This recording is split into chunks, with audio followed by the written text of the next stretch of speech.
أعوذ بالله من الشيطان الرجيم بسم الله الرحمن الرحيم ثم توليتم من بعد ذلك فلولا فضل الله عليكم ورحمته لكنتم من الخاسرين۔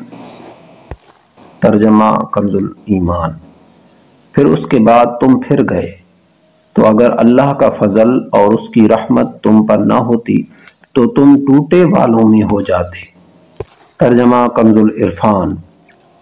اس کے بعد پھر تم نے روگردانی اختیار کی تو اگر تم پر اللہ کا فضل اور اس کی رحمت نہ ہوتی تو تم نقصان اٹھانے والوں میں سے ہو جاتے۔ تفسیر صراط الجنان۔ فضل اللہ کا فضل۔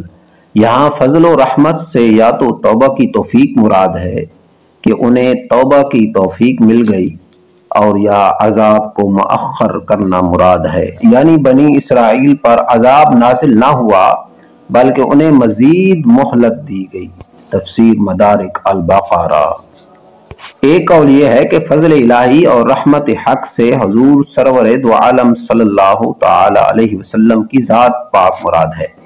معنی یہ ہے کہ اگر تمہیں خاتم المرسلین صلی اللہ تعالی علیہ وسلم کے وجود کی دولت نہ ملتی اور آپ صلی اللہ تعالی علیہ وسلم کی ہدایت نصیب نہ ہوتی تو تمہارا انجام ہلاک و خسران ہوتا۔ تفسیر بیضاوی البقرہ۔ روح المعانی البقرہ۔ اس سے معلوم ہوا کہ حضور اقدس صلی اللہ تعالی علیہ وسلم مخلوق پر اللہ تعالی کا فضل بھی ہیں اور رحمت بھی ہیں۔ صدق اللہ العظیم۔